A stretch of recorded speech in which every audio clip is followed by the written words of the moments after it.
less than an hour apart from each other in Michigan. So this has been something that has been on people's minds there. Fox's Garrett Tenney. These are still very raw emotions that are there from just a few months ago. And that's something that everyone in that area is watching this and thinking back to.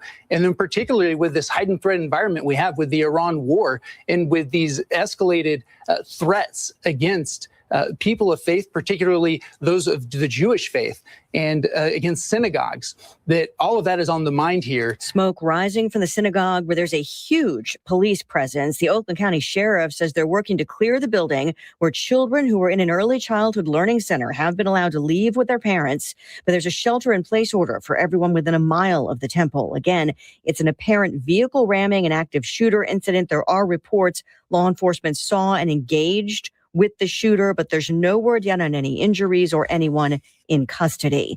Iran's new leader vowing revenge for Operation Epic Fury. We heard indirectly today from Iran's supreme leader, Mojtaba Khamenei, who made remarks through state media. Basically, you had a TV presenter reading what they say is a written statement from Mojtaba Khamenei. Fox's Trey Yingst in Tel Aviv. That statement also urging Gulf neighbors hosting U.S. bases to expel the Americans, but not mentioning Iran's retaliatory strikes on Gulf nations that don't house U.S. forces. America is listening to Fox News. WJR Traffic and Weather First. Drake Road now closed in both directions between Pine Tree Drive and Walnut Lake Road due to police activity. Please avoid that area. Walnut Lake Road closed in both directions between Drake Road and Farmington Road. We've got a strong police presence there, as you heard. You can use Maple as an alternate for the time being. Some heavy traffic on the northbound Southfield Freeway between Joy Road and I-96. We also have repairs closing your right lane on I-96 eastbound near Grand River Road. Construction continues along the Jeffries westbound between Levan Road and I-275. Your two left lanes are blocked there. And we've got some moving road work blocking your right lane on I-94 westbound between M53 and the Lodge. You're slow from French Road. That's slated to wrap up in about an hour. Now, WJR Weather First from the Weather Channel, sponsored by Marygrove Awnings. 48 hours, you could be sitting in the shade this week. Marygrove, motorized, no crank, built in Detroit for over 90 years. Book your free appointment now at marygrove.com. or by calling 1-800-44-AWNING. A mix of sun and clouds today with a high of 43, partly cloudy this evening with a low of 31. Morning rain mixed with snow Friday morning, overcast for the afternoon with a high of 45. I'm Rich Luzensky, WJR Traffic and Weather First. March is your lucky month at the Nerve and Disc Institute in Farmington, Clinton Township, Grand Blanc, and Bad Axe. Hi, it's Paul W. Smith. Thousands of people, like my wife Kim and I, feel extremely lucky that our chronic back, neck, and knee pain are gone, thanks to our lucky charm, Dr. Saul Kogan. His non-surgical, non-invasive intradisc neutrosis and knee restore RX treatments stimulate the body's self-repair healing process. If you have spinal stenosis, okay, Ryan, we finally found Fox on the TV. Sciatica pain or numbness, tingling or burning. Also, in your hands, Laura's in arms, this or legs, session because she you're wants to in luck. listen. When you mention WJR in March, you'll get a consultation, examination, X-ray, or MRI review, and a laser treatment for just $49 for your first visit at the Nerve and Disc Institute. Your luck is about to change for the better. Call 586-416-DISC. That's 586-416-3472. Call now. Hi, I'm Adam Devine, Chief Fundraiser for Children's Miracle Network. No. I said more fun! When I was a kid, a Children's Miracle Network hospital helped me get back on my feet, literally. So trust me when I say that these places aren't just hospitals. They are hope factories. Children's Miracle Network is hospitals, programs, partners, and donors like you. Join us in making big change for all kids. Visit us online at cmn.org. You're hearing the great voice of the Great Lakes. 760 WJR. Your morning is busy, so we'll keep it brief. Upgrade your routine with WJR's 5 Things First Thing. JR Morning with Chris, Lloyd, and Jamie break down the top 5 stories in just 5 minutes. Delivered straight to your device. Start your day by hitting play. Subscribe today on the always free WJR app. It's more than news. It's a conversation. This is JR Afternoon on WJR. Here's Ryan Ermanni. March 12th, 2026. Ryan Ermanni, JR Afternoon. Beth Ann Long, Danielle Mason behind the glass on a busy breaking news day. FBI Detroit field office responding to an apparent car driven into the Temple Israel in West Bloomfield in an active shooter situation. With more on this, let's get right to WJR's Marie Osborne with the latest information that continues to roll in. Very fluid situation. Good afternoon to you, Marie. And good afternoon, Ryan. We started to get information on this at about 1:40 this afternoon, where this vehicle crashed into the synagogue. We're talking about Temple Israel. It is on Walnut Lake Road. It's near Drake Road. And this truck or this vehicle crashes into the synagogue. That caused a fire, and shots were fired at that time. Hearing from Oakland County Sheriff Mike Bouchard, who briefly talked to reporters a short time ago, again, he was not giving a lot of information, but he did say that the security from the synagogue was on the scene and that they did engage this person who came out of this vehicle. We are hearing from our sources, we have a police source on the scene who is telling us that the shooter is now down. The shooter has been neutralized. They also are confirming that everybody is out of the building, and we are talking about staff and children. There was a preschool in this area. Everybody is being taken to the JCC, that's the Jewish Community Center. That's where the reunification is taking place for everyone, according to Oakland County Sheriff Mike Bouchard. Area schools, area synagogues, everything is on lockdown. No injuries reported as of yet. Perhaps this the shooter is not being counted in all of this, of course. Now, Mike Bouchard did indicate that they are still combing through the building, still combing through the area, still looking around in that wooded area that surrounds this synagogue. They want to make sure that this person that they believe perpetrated this was alone and that there was no one else along with them when this happened. We saw a statement from Governor Gretchen Whitmer on X a short time ago where she said, "We are working with Michigan State Police to get more information. Anti-Semitism and violence have no place in Michigan." And I know, Ryan, you probably saw and heard the very same thing. I started to get calls and from my sources saying that there were cars, police cars, law enforcement just screaming towards this area, going up Drake, up Telegraph Road, going to this area as this started to unfold. There are hundreds of law enforcement vehicles on the scene there, and they have come from every department imaginable in South Oakland County and Middle Oakland County. So this is still, there's a lot of things that we still don't know about what happened here today, but it appears that at least as of yet, according to the sheriff, that we don't believe there are any injuries involved in all of this.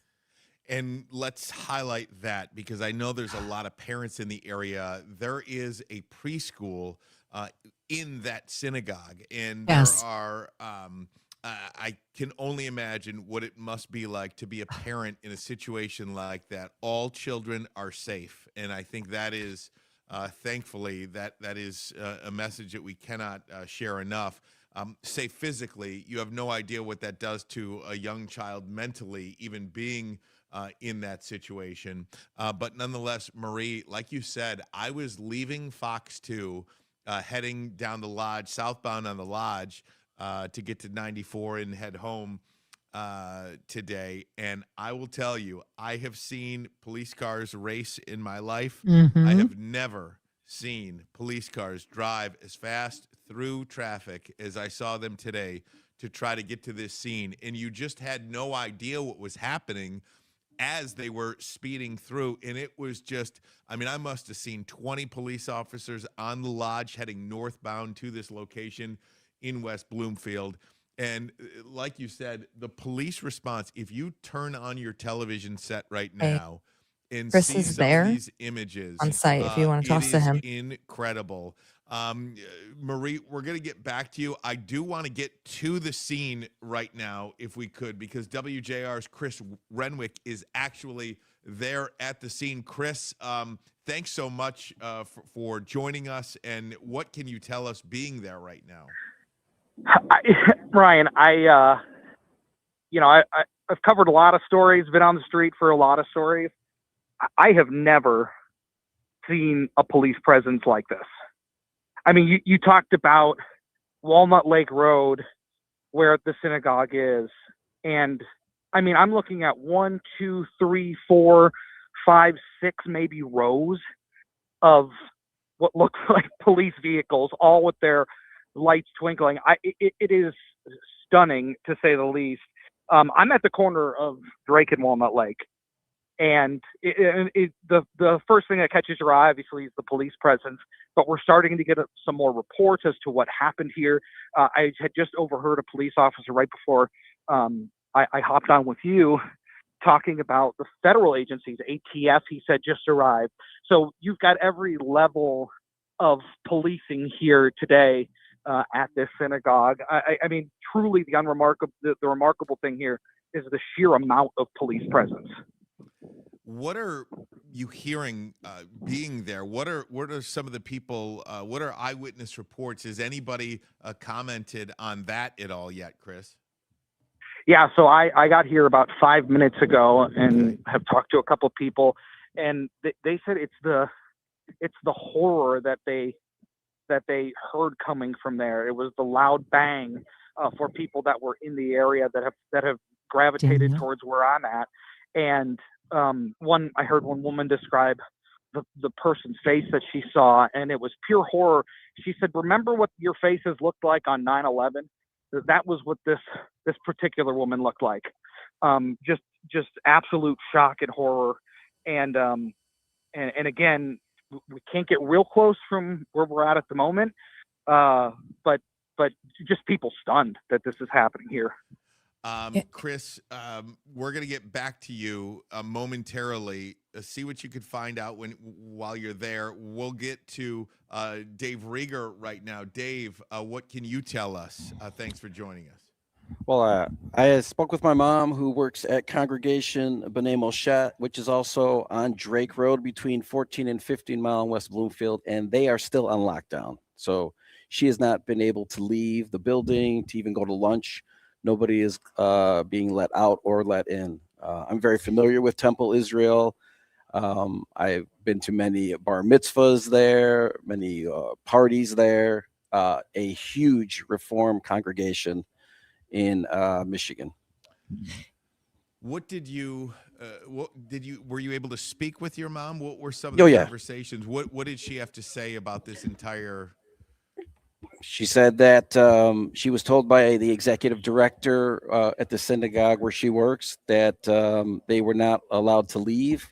Nobody is allowed out. Nobody's allowed in. And they're just kind of sheltering in place right now. And then at the top of the hour after Paul's show, I called her again, and they are still on lockdown. They have not been able to be released to go anywhere. Just some of the emotions that you may be feeling now, especially with your mom on lockdown and in that horrible situation. Just some of the conversations I have to imagine are pretty tough. Yeah, it's very scary. Also, Ryan, Marie's still here. She has something else she has to report. Really rampant right now. And it's a very scary time. And my mom belongs to another Reform temple, Temple Bethel in Bloomfield Hills. And I have to imagine, she goes there on Sundays, and I have to imagine that security is going to get really amped up there following this, more than it already is.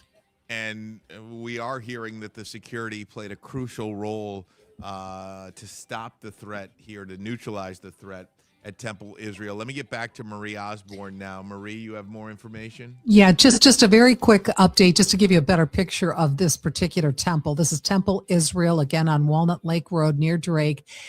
They say on their website, they make up 1% of all Reform Jews in North America. This is a very big, vibrant congregation. They have more than 1,500 people that are members of this synagogue. So this is a very active place with lots of things happening all the time. So this was there was a lot going on there today, Ryan. So hearing that no one, at least right now, that they know of has been injured, it's somewhat of a miracle. You know, we talk about this too, Marie. You know, the Jewish faith has been. It's so sad that the Jewish people cannot go worship without fear of something like this happening. Most notably, you know, the security that you have to see or meet at the door when you're going into a synagogue.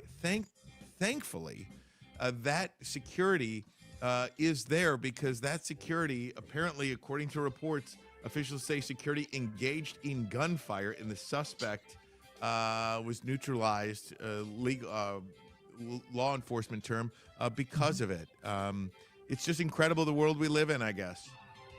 It's that we can't worship, in peace, and that's what we all want, right? That's just something it's a right we should all have.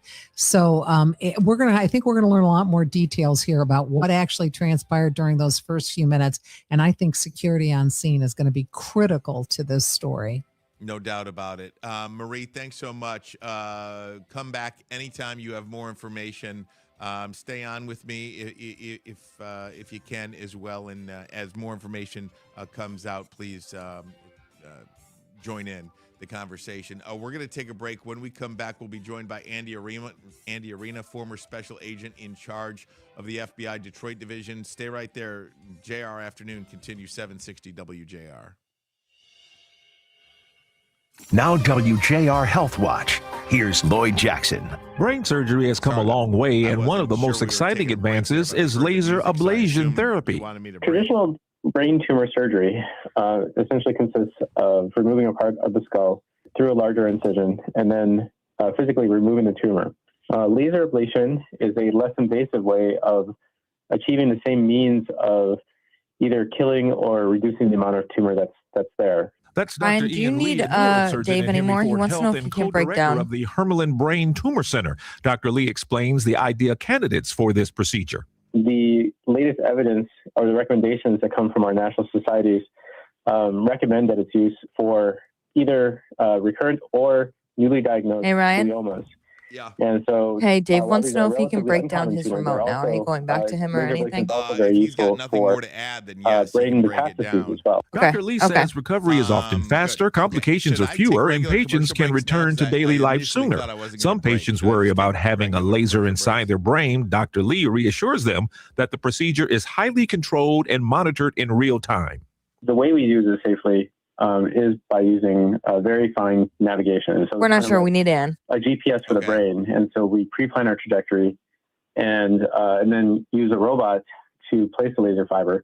In doing so, the risk of causing a bleed, which is the biggest risk. Okay, Andy Arena is going to be on at put something into the brain, 2:24-ish because only about 1%. he's on with For more the information on laser national TV. ablation brain surgery, talk with your neurosurgeon or call the Henry Ford Hermelin Brain Tumor Center at 888-777-4167. I'm Lloyd Jackson for WJR Health Watch. The Inside Outside Guys, Saturday, 10 till noon, as they answer all your housing questions, sponsored by Kearns Brothers Roofing, celebrating 40 years. Get a free platinum roof package upgrade on your roof replacement this year at kearnsbrothers.com.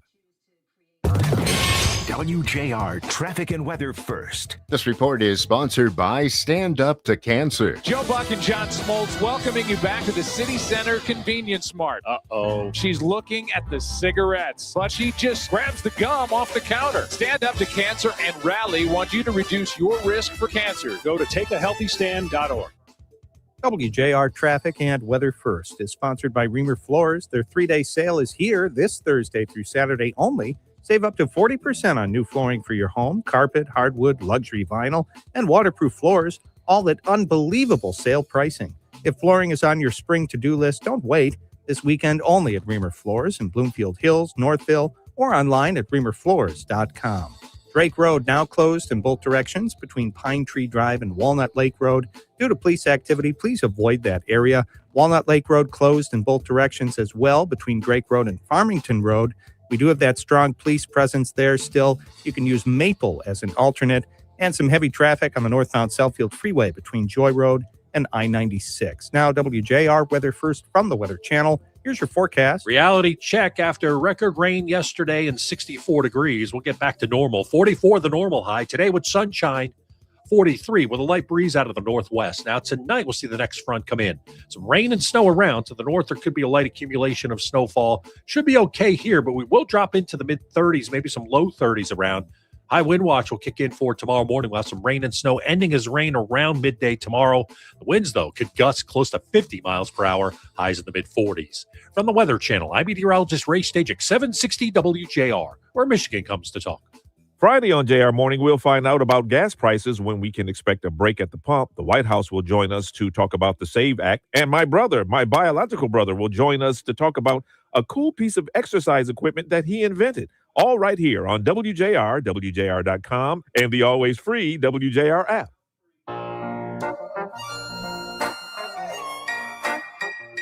You're up. Go take it. All right, here we go. 760 WJR. We are getting more information regarding the active shooter situation at the Temple Israel in West Bloomfield.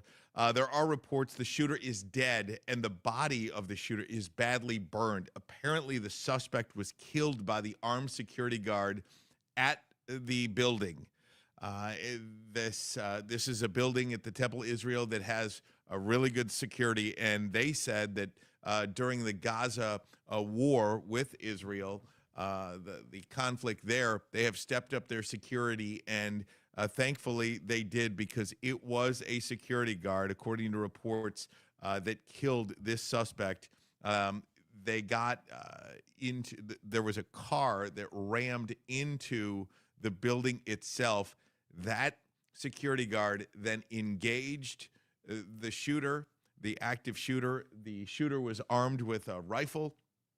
Again, these are all preliminary reports, and the shooter is dead. The body of the shooter badly burned because a fire broke out. If you turn on the TV and see the images of smoke billowing from the building, from the roof, you will see that there's fire, there's smoke, and that is because the car caught on fire as it entered the building as well. So you've got a couple of different things in play. We are awaiting a couple of different interviews that we have. Andy Arena, former special agent in charge of the FBI Detroit Division, is going to join us momentarily. We'll also talk to Steve Dolan, a retired Detroit Police Assistant Chief. Rabbi Asher Lopatin, the director of the Community Relations of the Jewish Federation of Greater Ann Arbor, will join us as well on this breaking news day.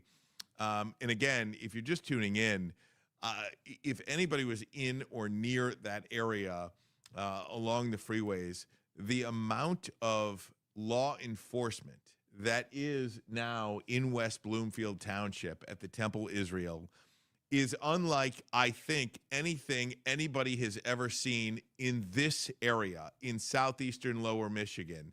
I've never seen anything like that before. The sheer presence of law enforcement to be there. And again, Sheriff Mike Bouchard, he held a little bit of a press conference. He did not give much information, although it is absolutely worth highlighting that everybody in the synagogue at the time, including all of the children who were in that building, are out safely. There are schools still locked down in the area. As you just heard from Dave Rieger momentarily, or a few moments ago, his mother is right now in a neighboring synagogue. She is locked down, and that lockdown has not been lifted yet. So as we get more information on that and we can share that with the public, we absolutely will as well. But again, the FBI Director Kash Patel is chiming in as well. FBI personnel on the scene with partners in Michigan.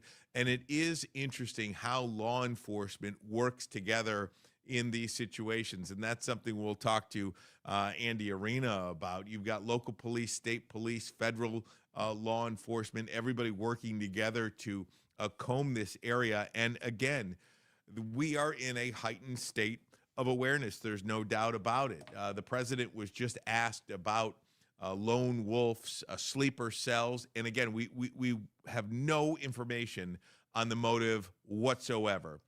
But I think it's safe to assume that your mind goes down that road. Where are we? Why did this happen? What was the motive of this suspect? And again, no motive has been revealed just yet. That will come out through the process of an investigation. There's no doubt about it. But nonetheless, because of where we are right now, and the president, again, spoke about it last night.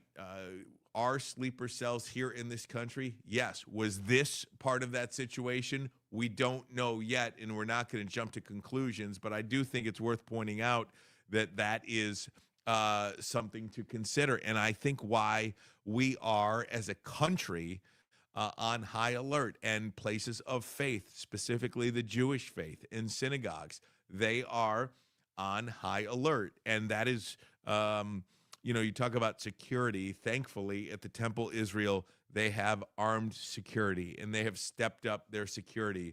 As they pointed out, they did so years ago during the Israel and Gaza, the war there. So, again, we are going to continue to learn more information about this. We are hoping to hear more from law enforcement as well, that are on the scene. We've got WJR's Chris Renwick on the scene. As he gets more information, we'll get his take as well. As I learn more about this situation as well, I'm keeping an eye on internal communications that I have as well. We have a statement also from the Attorney General of the state of Michigan, Dana Nessel. We have a statement from Governor Gretchen Whitmer. We'll get those as well. So a police source says that security during the Palestinian-Gaza war broke out was the reason why there was increased security at the Temple Israel.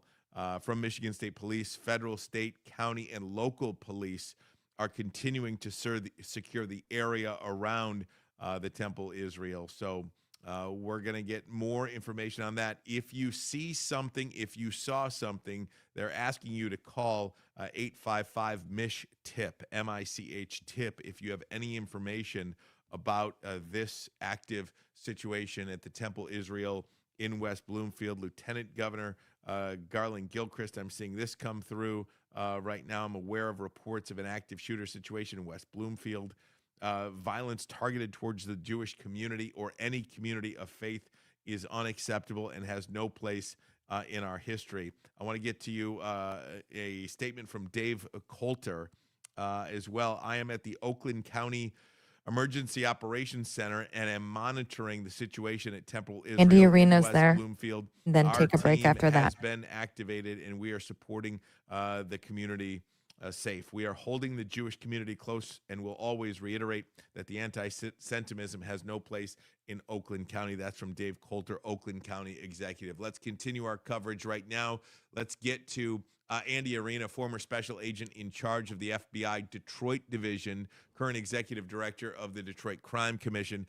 Andy, this is a facility, this is a building and a synagogue that I know you are very familiar with. What can you tell us about that location and what you know right now that happened today?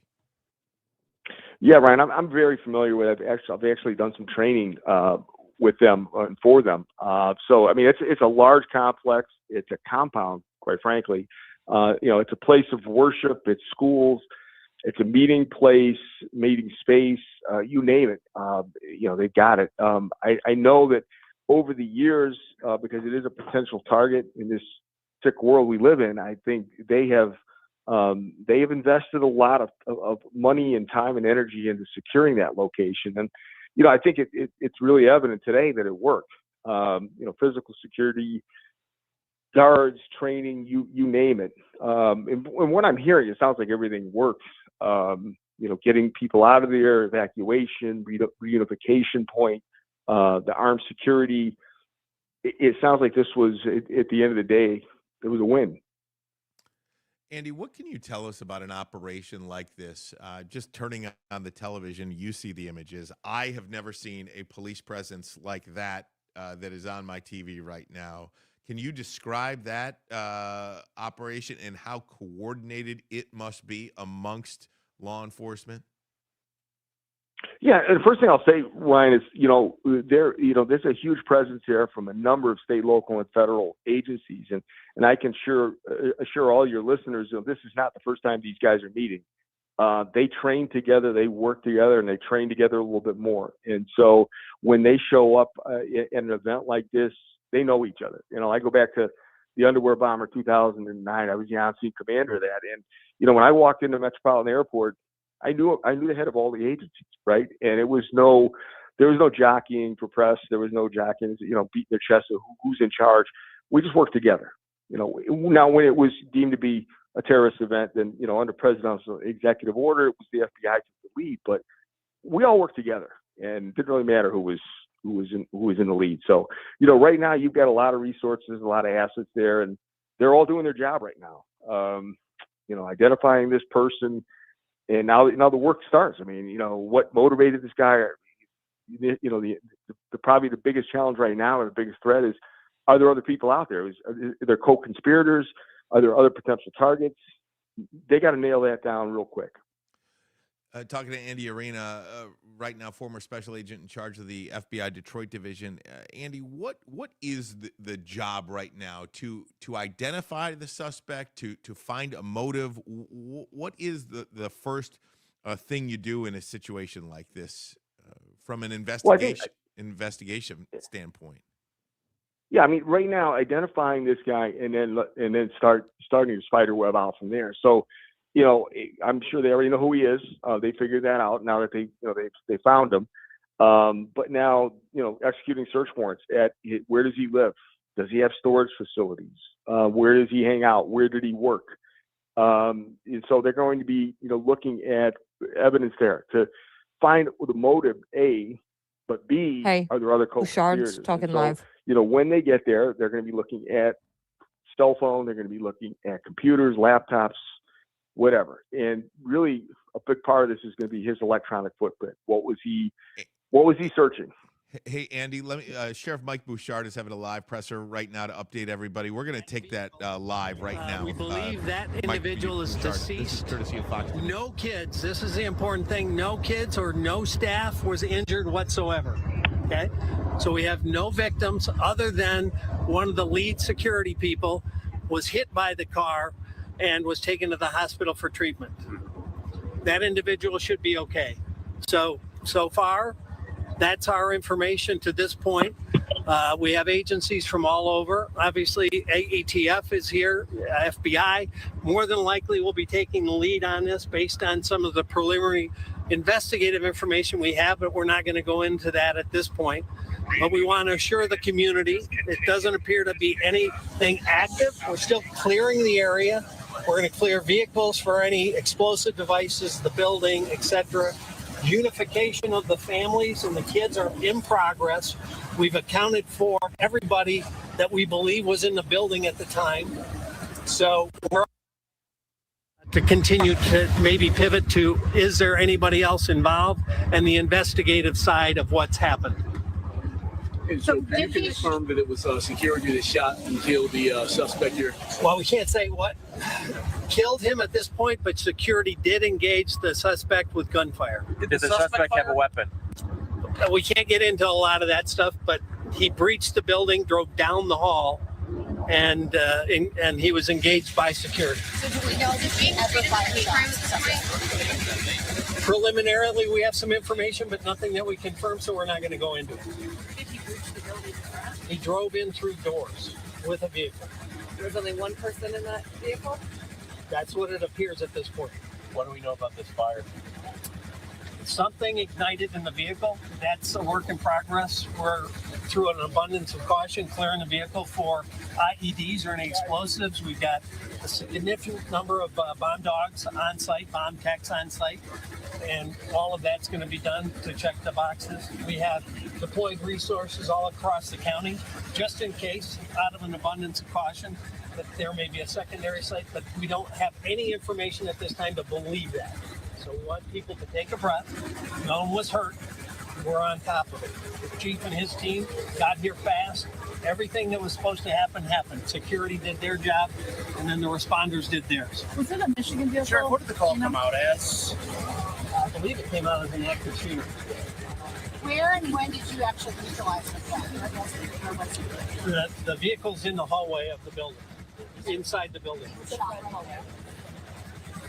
Again, I can't tell you what he died of until we get a little further. We haven't actually gone into the car, so it's still being cleared.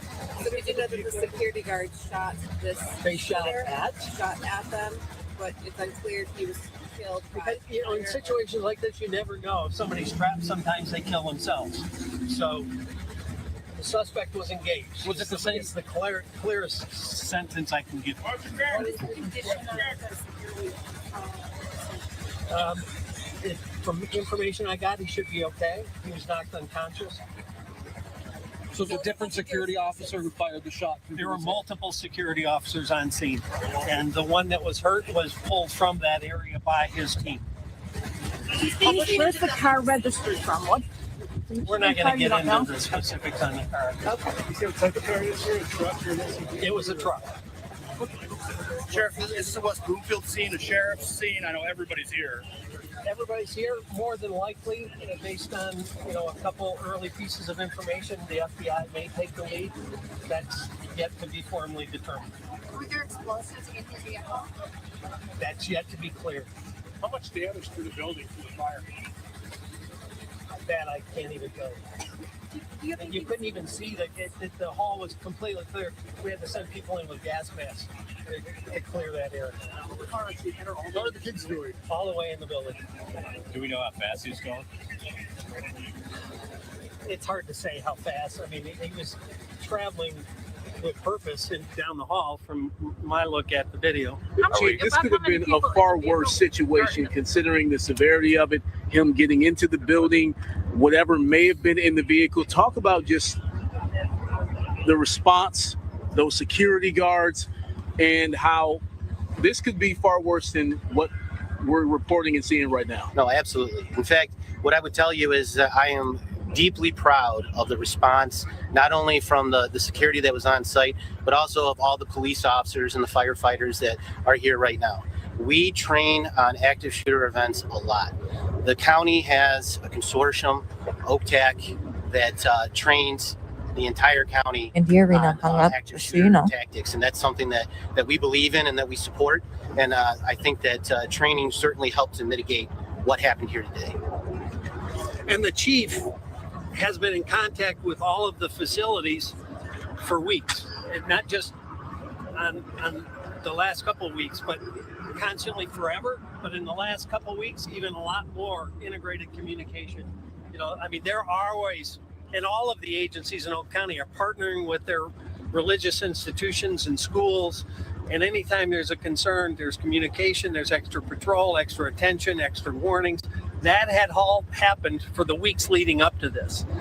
And the team inside that building was very queued up. And I know the chief had communicated directly with their head of security weeks ago. Were there any directed threats at this specific time? There was no specific chatter about any institution or facility in Oakland County, but they were all on alert. Sheriff, we see vehicles leaving. Is all clear been issued? Is shelter in place still in It's still in place until we clear vehicles and make sure there's no IEDs or other secondary potential. But we believe there's nothing active at the moment. Thank you so much. Thank you. So it's likely that there could be another press conference here, maybe within the next 2 hours. Okay. Something like Right that. here. Yep. Okay. Yep. Okay. Thank you. All right, there you have it, Sheriff Mike Bouchard. All right, You can take it, there Ryan. There you do have it. We just took Fox 2's feed of the press conference with Sheriff Mike Bouchard, who was updating everybody of the situation at Temple Israel in West Bloomfield. A car drove right through the front doors at Temple Israel. A shootout engaged with the security guard. The shooter is dead. The active shooter is dead. Sheriff Bouchard couldn't say how he died because, according to reports as well, his body is now so badly burned. Was he hit by the gunfire? Did he kill himself? Was it the fire because the car was engulfed in flames as well? And if you turn on the television, you'll see that the Temple Israel smoke is billowing from the roof. So that is the information right now. And again, we cannot expound upon this enough. Everybody else in that area, including all of the children, there's a preschool there, are safe and are in the process of reuniting with their families. And that's probably the best news we can get. Let's get out to Marie Osborne right now with more on what's happening in the nearby area. Marie? And I do want to read you a statement, but before we get to that, I also want to say, as you were summing up what the sheriff had to say, he also said that the fire, they're not clear how that fire started, that there may have been something inside that car that started the fire, and that they're still investigating that. So that's just another angle on this story as they continue to investigate. No doubt. Yeah, I'm it was glad you brought that interesting. up because they're trying to clear the vehicle right now to see if there's Mhm. IEDs involved in there. You don't know what was in there. Exactly. And that kind of gives everyone an idea of the complexity often of these types of situations when you go in and you're trying to determine exactly what happened. It's very, very complicated.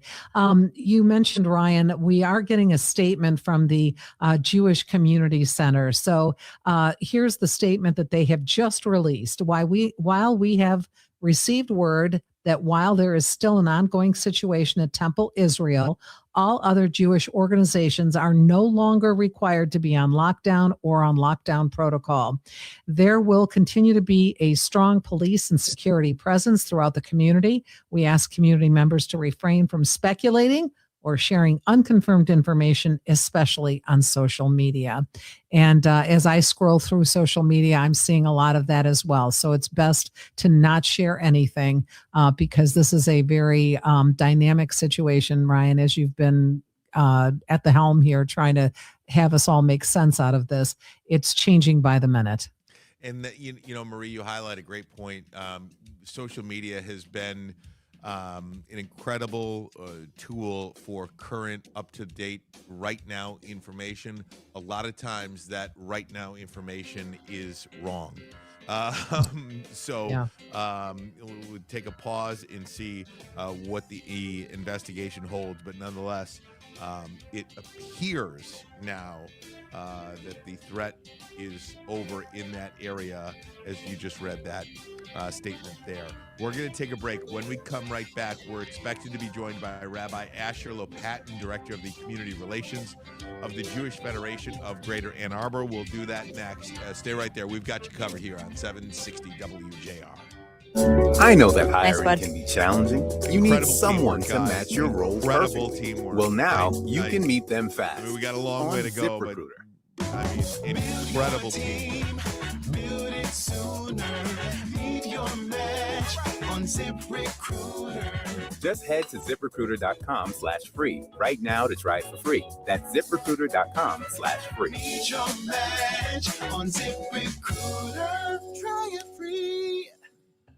Dan Bongino returns. It's real. You better produce something fast. And he's not holding back. Dan, that's backwards. No, I'm telling you the truth. Hard truths and a bold perspective no one else can offer. You may not hear this anywhere else. I'm always under the assumption that you're being played, we're being played. Man, this show continues to expand its footprint. I love you guys for it. It's the comeback everyone's been waiting for. If there was ever a time, it is this one. The Dan Bongino Show. Follow and listen on your favorite platform. March is your lucky month at the Nerve and Disc Institute in Farmington, Clinton Township, Grand Blanc, and Bad Axe. Hi, it's Paul W. Smith. Thousands of people, like my wife Kim and I, feel extremely lucky that our chronic back, neck, and knee pain are gone, thanks to our lucky charm, Dr. Saul Kogan.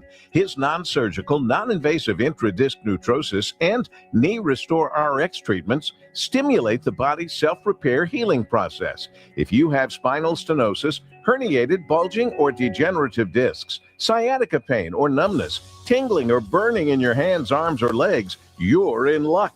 When you mention WJR in March, You'll get a consultation, examination, x-ray, or MRI review, and a laser treatment for just $49 for your first visit at the Nerve and Disc Institute. Your luck is about to change for the better. Call 586-416-DISC. That's 586-416-3472. Call now. Hear that? That's Mike. He took ZQL Pure Z's, so now he's sleeping soundly on a Sunday night. ZQL Pure Z's are fast-acting melatonin gummies with a complementary botanical blend to help Mike get the sleep he needs to wake up refreshed and ready to conquer Monday. Let's do this Monday. ZQL Pure Z's, just for sleep. Really great sleep. These statements have not been evaluated by the Food and Drug Administration. These products are not intended to diagnose, treat, cure, or prevent any disease. Use as directed. I move mountains for a living. Literally. That means I don't carry hand lotion, and when it comes to serious heartburn, I don't mess around with anything but Rolaids. Rolaids' dual-active formula has calcium carbonate and magnesium hydroxide that relieves heartburn fast. Yeah, you heard right. 2 actives for that powerful relief. And the best part? The roll fits right here in my pocket, so I can get back to moving mountains. Rolade spells powerful relief. Read each label. Use as directed. Keep out of reach of children. You will be facing major retirement decisions soon, and the math should drive every decision. And most people and professionals are using the wrong math. This explains why some families can safely withdraw 7 to 8% annually, while others struggle to spend 4%. Without understanding the math and the proper risk mitigation strategies, fear takes over, leading to undersaving, delayed retirement, spending far less than you could, and paying much more in taxes. Hi, I'm Kirk Cassidy, lead instructor for the Retirement Education Foundation and the co-host of the Retirement Education Hour, heard here Saturdays 6 a.m. and 1 p.m. To understand the correct math that should drive decisions around Social Security, lump sum versus pensions, RMDs, Roth conversions, and when you can retire plus more, attend our 8-hour, almost master's level retirement education course. We teach at major universities both in Michigan and Missouri. $29 tuition goes to charity. Go to refedu.org. That's refedu.org. Sponsored by the Retirement Education Foundation, a charitable program. WJR Traffic and Weather First. This report is sponsored by the Crohn's and Colitis Foundation. The Crohn's and Colitis Foundation has been at the forefront of inflammatory bowel disease research and care for over 50 years. Learn more about research, education, and support at Crohn'sColitisFoundation.org. WJR Traffic and Weather First, sponsored by NECA, IBEW Local 58. Count on the Powering Michigan team of IBEW 58 skilled electricians and NECA signatory contractors for your next commercial, industrial, public, or residential construction project. The best electricians, the best electrical contractors, period. Learn more at poweringmichigansfuture.com. Drake Road still closed in both directions between Pine Tree Drive and Walnut Lake Road due to police activity. Please avoid that area. Walnut Lake Road also closed in both directions between Drake Road and Farmington I'm still going to give you an out We've got time of strong police presence there 57.50. still. You can use Maple as Anne an wants alternate. us to Construction play all the continues along spots that we Jeffries didn't get to westbound play between Levan from Road and 57.50 until I-275. Your 05. lanes are blocked. Okay. That vehicle on the Lodge northbound at I-94 is clear. bud. And construction crews still working on M14 westbound between I-275 and Sheldon Road. Yes, The he is there. I-275 southbound off-ramp to westbound M14 also closed. Now, WJR Weather First from the Weather Channel. A mix of sun and clouds today, a high of 43, partly cloudy tonight, a low of 31. Morning rain mixed with snow for Friday. Overcast for the afternoon, a high of 45. Right now, windy, mostly cloudy, and 42 degrees. WJR Traffic and Weather First. Call us or text us. The number's the same. 1-800-859-0957. 1-800-859-WJR. Powered by Michigan Auto Law. Auto Accident Attorneys. Visit autolaw.com. That's autolaw.com. Yep. 760 WJR continuing to follow the fluid situation in West Bloomfield at the Temple Israel, where Sheriff Mike Bouchard just wrapped up a press conference. And among the things that he talked about was how this synagogue was well prepared and well trained for an incident like this. He says that everything that should have happened in a situation like this has happened, from the security there at the building to the responders who arrived on the scene. And the shooter is dead. Sheriff Bouchard could not say what killed the shooter. He did engage in there was gunfire with the security at the building. This active shooter rammed his car into the front doors of the Temple Israel. The car right now is in the hallway where it's being examined for IEDs because the car caught fire. And if you look at the TV, you could see smoke billowing from the Temple Israel. For more on this, for more reaction from the community, Rabbi Asher Lopatin, Director of Community Relations of the Jewish Federation of Greater Ann Arbor. Rabbi, thanks so much for hopping on with us now. It is a very difficult time for the community. I know. Just your feelings right now on this day. Thank you so much for having me on and for really updating the community. And it's not just the Jewish community. This is an attack against everyone, but it is singling out a Jewish institution, Jewish children were there. It's a preschool.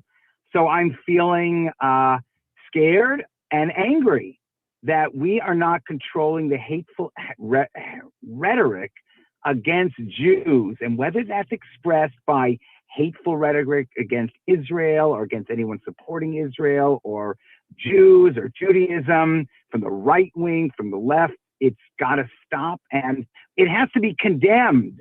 It's not just, I'm not just calling out the people that are spreading that rhetoric, but it's got to be condemned. Now, we don't know the motivation. We don't know the motivation of this person or anything like that, but we do know that a synagogue was targeted. And, I have a synagogue in Huntington Woods in Oak Park, my synagogue. And so I'm, everyone is scared and angry that it seems like the community is not condemning the people who are spreading hateful rhetoric about Jews or Zionism or all that kind of stuff. It's got to stop. Rabbi, I don't even know if frustrating is the right word, but how is that type of rhetoric even, I don't want to say allowed, but accepted and not condemned? There is a seemingly a comfortability with speaking about Israel and the Jewish faith in a way that is not acceptable and absolutely should be condemned. What is your assessment of that? Yeah, I agree. It's demonization of Israel and Zionism. And you know what? It's popular. There are candidates that are running on that, and the more vicious their rhetoric, talking about genocide and that Israel's genocide and Zionism, all this stuff, and supporting Hamas, and some candidates even having people that support terrorist organizations, openly supporting them and flaunting that. Stunningly, it's a popular thing now amongst some groups, and that has to be shown. It's despicable, that kind of rhetoric, that kind of hatred. There's no place in our political system, in our community. And you're right, it's so sad and frustrating that it's not only is it not condemned, but it's considered part of the general political rhetoric, and some candidates are resorting to that to gain votes. Talking to Rabbi Asher Lopatin, Director of Community Relations of the Jewish Federation of Greater Ann Arbor. I'm not sure if you heard Sheriff Bouchard in his press conference a moment ago, but he talked about how well prepared this synagogue was and well trained for an incident like this. What can you speak of in terms of security? Because everybody is on high alert, as if they weren't on high alert already. I have to imagine synagogues all over the area, all over the country, are feeling a burden right now. Yeah, I mean, there's a tremendous burden. Our synagogue, almost every synagogue, has an armed guard during services. There is security. It costs a lot of money, and the federal government helps, the state government, to pay for this security, which is, we shouldn't have to have it. We shouldn't have to have an armed guard or congregants with guns. But I want the perpetrators to know there are people with guns, that, people with guns are going to, control the situation.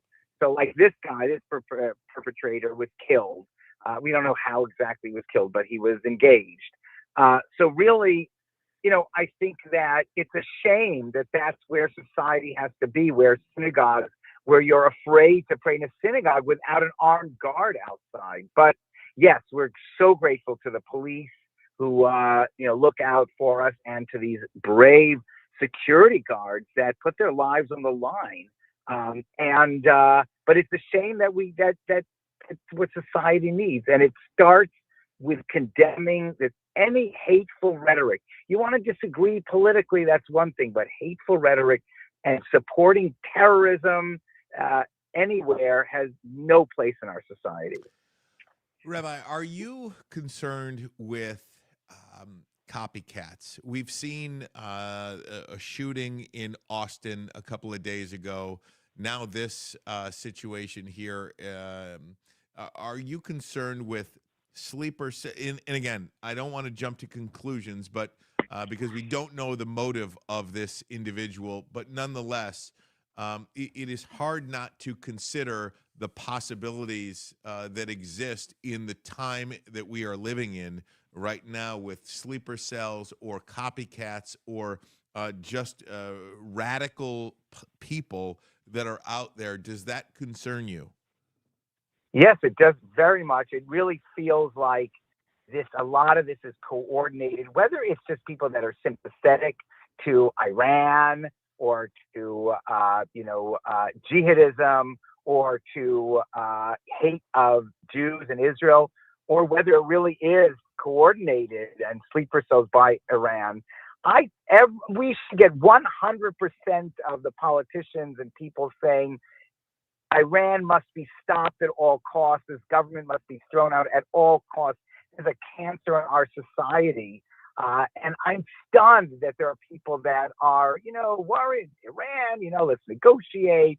It's a poison that is really hurting our entire community, not just the Jewish community. But I am worried. Again, right, we don't know the motivation. We don't know if this is a lone wolf. But even lone wolves are inspired by hateful rhetoric. And I don't know why. I can't believe that there's some people in our society that are like sympathetic to Iran.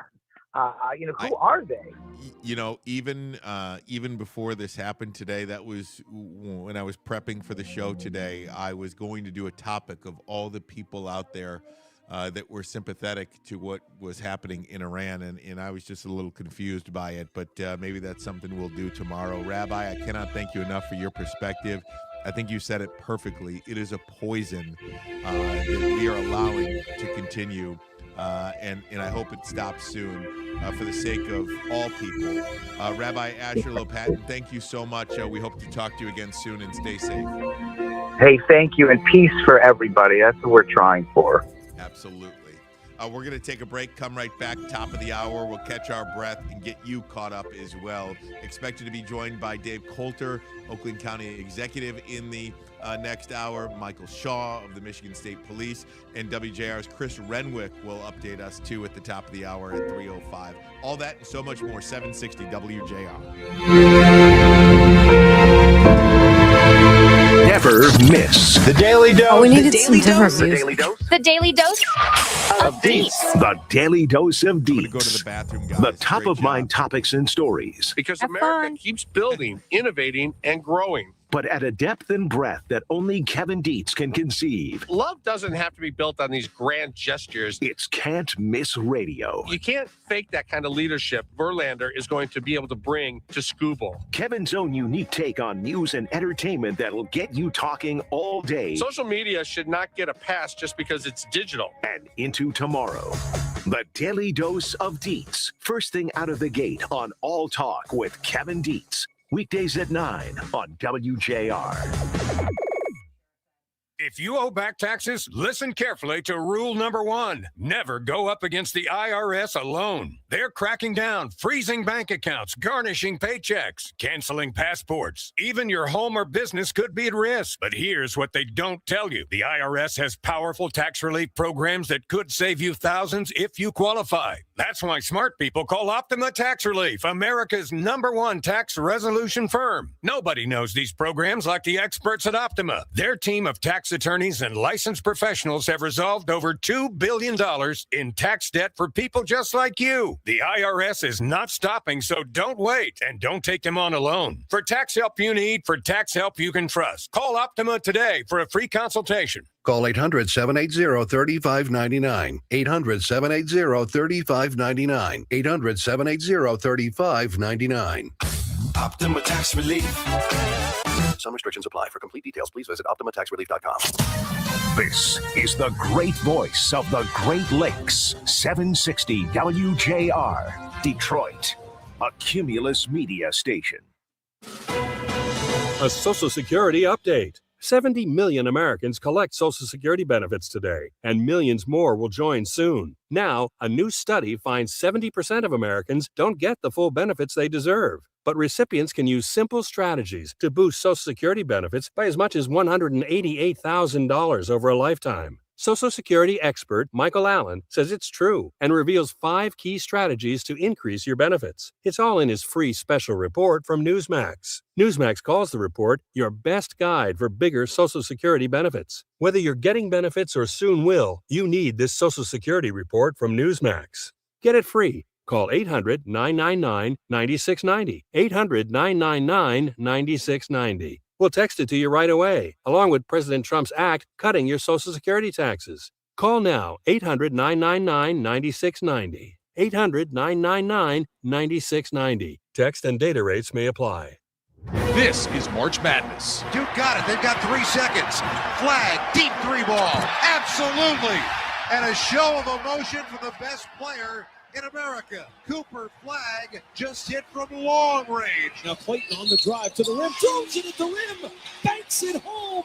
Superman finds his cape again. Who will be this year's stars? Stay tuned to find out with Westwood One's exclusive coverage of the 2026 NCAA tournament right here. O'Reilly.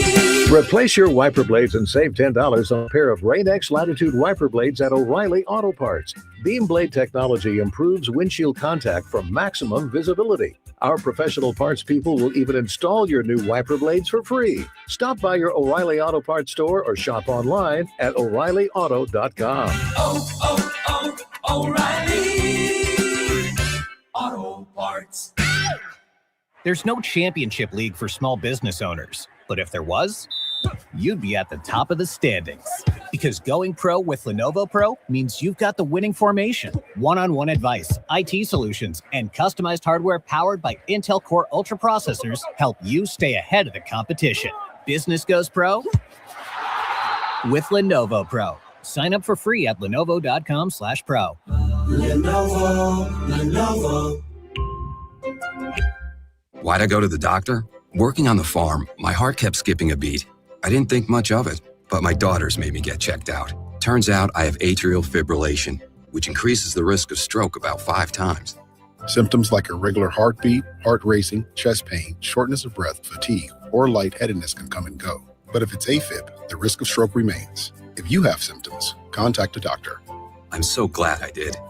Visit notimetowait.com. Sponsored by Bristol Myers Squibb and Pfizer. Ask yourself this question. Is it really worth holding on to that timeshare that you know you need to get rid of? Here's the truth. The average maintenance fee just went up over 17%. That could have been 117%, and there's nothing you can do about it. When you buy a timeshare, you give them a blank check for annual maintenance and assessment fees. I'm Chuck McDowell, founder of Wesley Financial Group. For 15 years, I've helped over 50,000 families cancel their timeshare. Not sell it, not transfer it, cancel it. Did you buy a timeshare because they told you it was a great investment and your maintenance fees would never go up? That's a lie. Are you ready to get rid of your timeshare once and for all? Simply call us and I'll send you our timeshare exit kit that explains all your options for cancellation. Call Wesley now for your timeshare exit kit. 800-902-5454. That's 800-902-5454. 800-902-5454.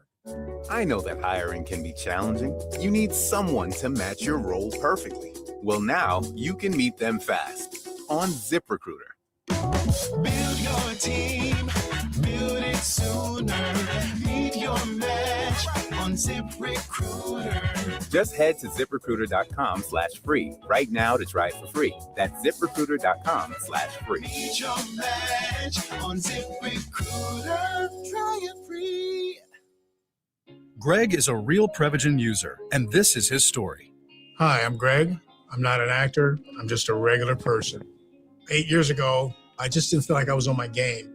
I started taking Prevagen, and I want people to know that Prevagen has worked for me. Give it a try. I want it to help you just like it has helped me. Prevagen, at stores everywhere without a prescription. This product is not intended to diagnose, treat, cure, or prevent any disease. Testimonialist was compensated for their time. We're Michigan's only law firm 100% specialized in auto accidents. But what really sets us apart is how we treat people. Just ask Benjamin Caldwell. In an otherwise painful situation, they and their team made getting me the highest Bouchard accident back settlement live? possible painless. Throughout the process, they kept me posted on the status of my case, as well as checking in regularly on my well-being. Okay, we're coming back in 5 seconds. Go to autolaw.com. Michigan Auto Law. People over everything.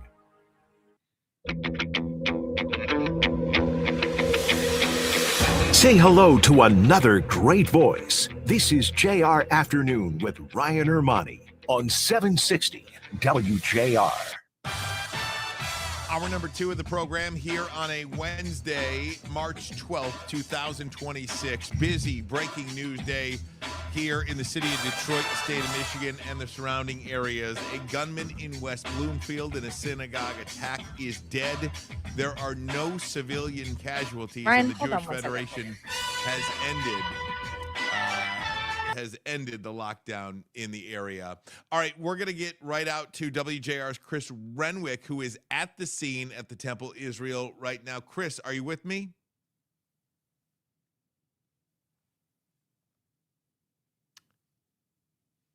Hello, Chris.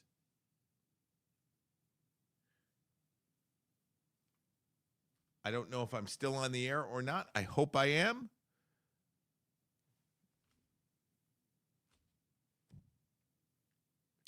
Somebody talk. Okay, can somebody talk to me back at the station? Am I on the air?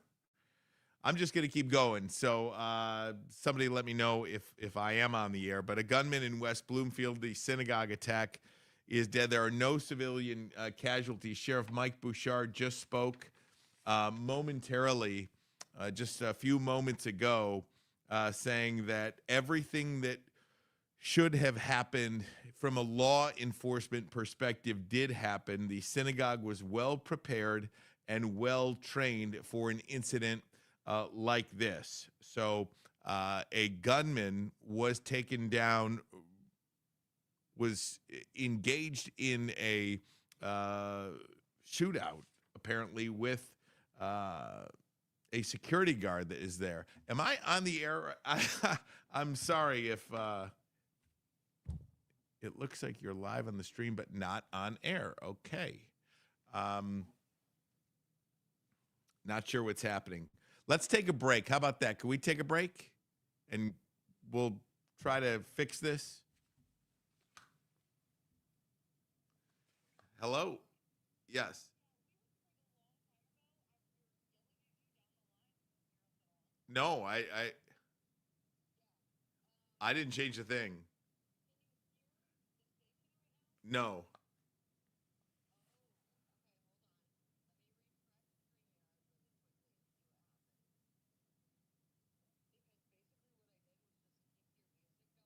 Uh-huh.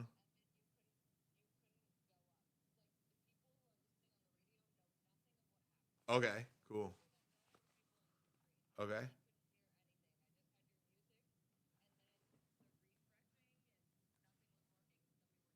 Okay. No.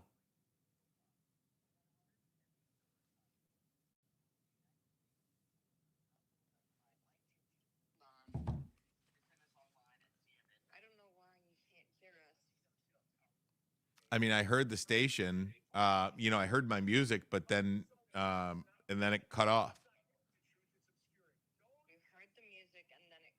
Yeah.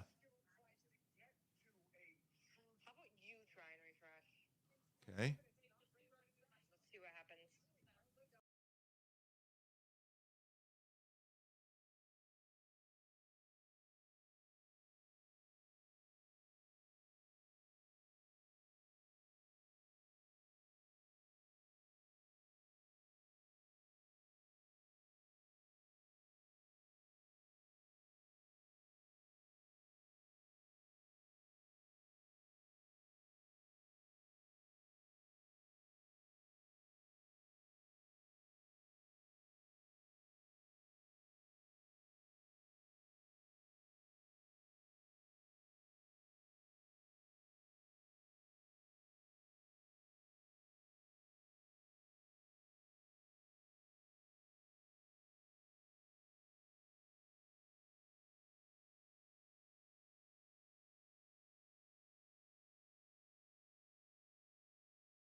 No, I don't.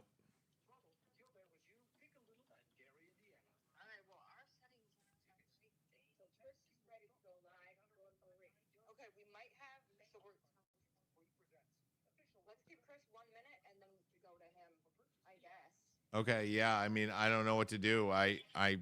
There we go. What did you just do?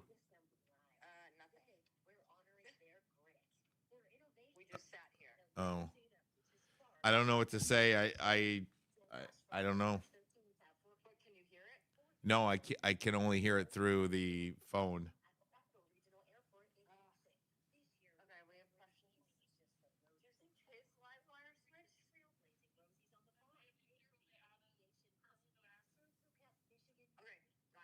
Yes. Okay. Yep. Yep.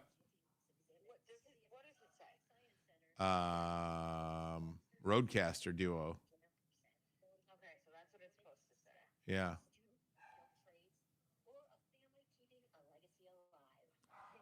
I didn't change anything when I.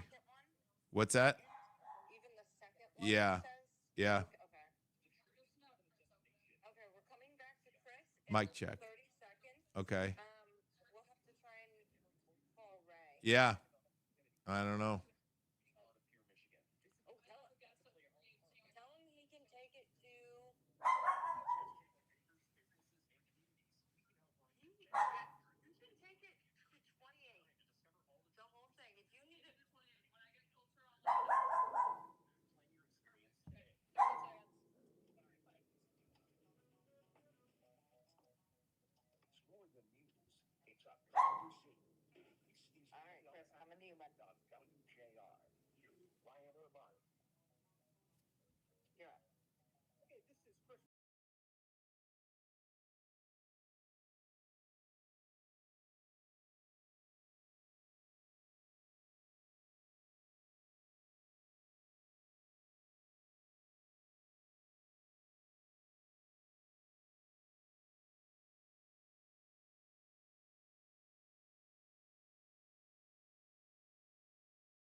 Drove his truck into the temple. That's when the fire started. There was one injury, and that was to a security guard who was hit by that truck inside Temple Israel. He was knocked unconscious. The reports of gunshots fired came from the other security guard. There's a team of security guards inside Temple Israel. Another security guard opened fire. Confirmed at this time is the cause of death of the suspect in that truck. They don't know if it was a self-inflicted wound, if it was the shot from the security guard who eliminated that threat, or if it was injury sustained in that car accident and subsequent fire. The reunification efforts are underway for those children that were inside. We've seen a lot of news outlets on television with the aerial shots from copters, choppers that are circling this area and have been for the last good while. Again, no injury to those who attend Temple Israel. Children, all the staff. Mike Bouchard says he expects to be okay. It's a robust police presence, as I mentioned here, and I think the most notable thing is the amount of Ryan, can you hear me? That have you can hear the station to this, and I just had to from what open I a whole new session on a different thing. Much of the media is gathered. Waterford, Plymouth, Metro Parks Police, Michigan State Police, of course, Detroit Police. So you're all good. Oakland County We're gonna Sheriff, roll with White Chris Lake, for a little bit because we West don't want it to Bloomfield. be like super Those crazy. were the units that I saw in my immediate area here. And so it's amazing, again, the robust response to those reports that were initially reported on.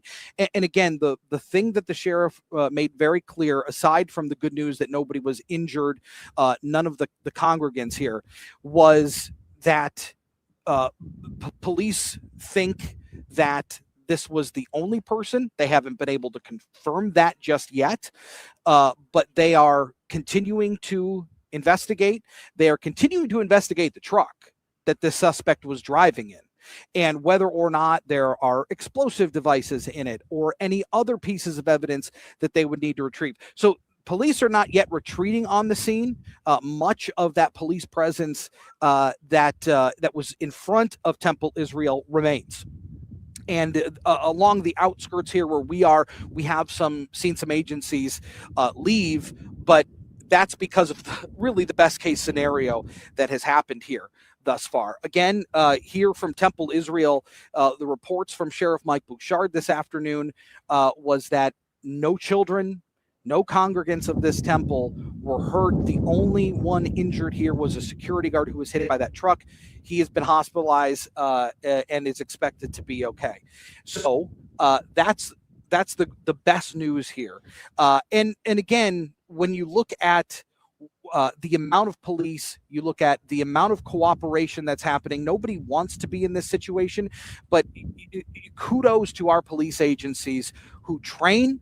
Sheriff Mike Bouchard has been very clear that this is a priority for the Oakland County Sheriff's Department, and there has been a number of incidences of active shooter situations where they have had to respond, and the cooperation by all of these agencies has been absolutely fantastic. I want to bring in Marie Osborne, who's with us and has obviously been following this case very closely. Marie, what do you have this afternoon? Well, we just wanted to let everyone know that we received word from the Jewish Federation saying that that even though there's an ongoing situation at Temple Israel, and that investigation, as you are there on the scene, continues, Chris, all other Jewish organizations are no longer required to be on lockdown or a lockout protocol. There will be continue to be a strong police and security presence throughout the community. And they ask community members to refrain from speculation or sharing unconfirmed information, especially on social media. So as you can imagine, there's just a lot of speculation that is going around on social media. That's not very helpful, but it is good to know that there were no further injuries. Chris, I'm wondering if Mike Bouchard said anything during that brief press conference that he had with reporters as to whether or not the FBI is going to be tapped to be part of this investigation. There are federal authorities here. ATF is here. FBI is here. He said they are involved in this as well. He did say the Oakland County Sheriff's Department would be the lead agency, but he did make mention that the FBI was involved, the ATF was involved. So all of the usual suspects from the federal side of things certainly involved here at the scene. And again, he also, I thought it was very interesting that he said that he had been in touch with every synagogue in the county to keep them up to date on reviewing all security measures for the last few weeks. So he's been keeping up with that at all those facilities and making sure he had open dialogue with all the leadership at these synagogues, preparing for the possibility that something awful like this could happen. And today we probably saw that all of that preparation ahead of time probably saved lives today, especially since it appears that security that was secured to be on this location had something to do with bringing and Ryan, when you get it to an end. You can take it to 30. Yeah, I think that's a great point, Marie. Thank you so much. And Ryan, again, like, this is the world we live in, right? And it's always about the preparation. And it's very obvious. Unfortunately, I'm sure they've learned things from the past, whether it was Oxford, whether it was the splash pad at Rochester. But police have obviously been preparing, and in the wake of what's been going on the global scale with the United States and Iran, with tensions already flaring, it's very obvious that there was a coordinated, prepared effort here by law enforcement. Without question. Chris, I cannot thank you enough for being there and hopping on in a pinch. Really appreciate you and your perspective and your firsthand knowledge of what's happening there. Marie, thank you for that. Let me turn the conversation over to Dave Coulter, the Oakland County executive, who is on the line with us now. First and foremost, Dave, thanks for the time and just your firsthand emotions right now as we witness something that we wish didn't happen today, obviously. Yeah, I mean, like everyone else, I'm heartbroken by this. It happens way too often in this country and in Oakland County since I've been executive. It's not what I had hoped to sign up for, but I can assure people that our first responders are amazing. I'm over at our emergency operations center right now, and these folks just kick it into gear and act in a professional way to respond in all sorts of different ways. And so we can all be proud of them, but it's a heartbreaking thing. And you know, I'd be remiss if I didn't say if this is an anti-Semitic attack, and we don't know that for sure, but whether it is or not, there is just no place for that kind of hatred in our society, and it's very disappointing. Dave, paint a picture for me. What is happening at that center right now, at that command center, and in the level of coordination? Walk us through that. Yeah, it is very impressive, and it's a very nondescript building. You wouldn't even know it was happening, but we have people from fire departments, from the sheriff's office, from community mental health, from communications, comms people, every aspect of an emergency you can think of has a representative here. And regularly, whether it's every 15 minutes, every 30 minutes, they're in contact with their counterparts, they're monitoring what's going on, and then they're sharing that information with everyone else so that you have a coordinated response. And here's the kind of weird things that happen. Like, we had to get the kids over to a reunification place. Well, how are they going to get there? Boom, our parks department sent a bus over to get the kids there. What do we do with the kids when they get over there? Boom, our mental health providers are over there to work with the kids and help reassure them that everything is okay. It's everybody it's everybody in the room at the same time, a representative of all these different agencies, so that we can coordinate in real time what's going on. Dave, talk to me about the lockdowns. Are those lifted in the area right now? Yeah, that's the most recent I heard as I walked out of the room to come talk to you, is that the lockdowns have been lifted. So that's good news. I would still encourage people to stay away from that area because there's still an active investigation going on there. But the lockdowns have been lifted, and it's okay for those folks to leave.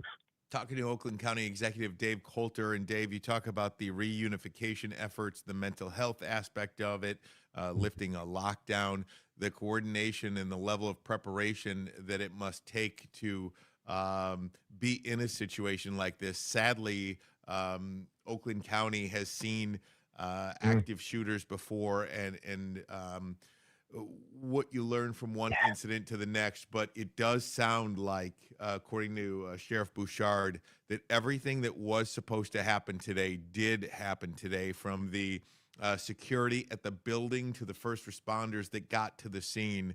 That is an incredible thing to say as well. That shouldn't be underscored. Yeah, you can't take that for granted. And from everything I've seen here at the Emergency Ops Center and everything I've heard, things went very, very well. But one of the things we learned from Oxford is that after something like this, you should do an after-action review just to make sure, just to find those areas where things might not have been as smooth as they initially seemed. And we'll do that for this one, just like we did after the shooting pad in Rochester. We unfortunately learn from each of these incidents that we have, and we'll review everybody's actions. But I can tell you, just being here today, and it's still early, I'm so proud of these first responders who have really stepped up to make this as smooth as it can be. And I must admit, I have to. Let me just say one other thing, if I can, and that is, I've been in touch with the governor. I've been in touch with our United States senators and Congress people, because the feds are going to have a role in this too. Sometimes it's just cost, but sometimes it's FBI involvement and other things. And so it really is a team effort. And I want people to know that if it doesn't seem like agencies of government always cooperate and collaborate well, these are the kinds of incidents where we do it really well. And I appreciate that as well. No doubt. And Dave, look, synagogues all over the county, all over the state, all over the country are probably worried right now. And they've probably been worried for quite some time. And that's why they have armed security at the door when you walk in to go worship your faith, to go proclaim your faith. They have to walk by an armed security guard. And you talked about the anti-Semitism that is happening in and around the country. And we just had Rabbi Asher Lopatin on, the Director of Community Relations for the Jewish Federation of Ann Arbor, who talked about just this willingness and this comfortability to speak and not really condemn anti-Semitic rhetoric. Where do you stand on that? How it just seems like we don't condemn it enough.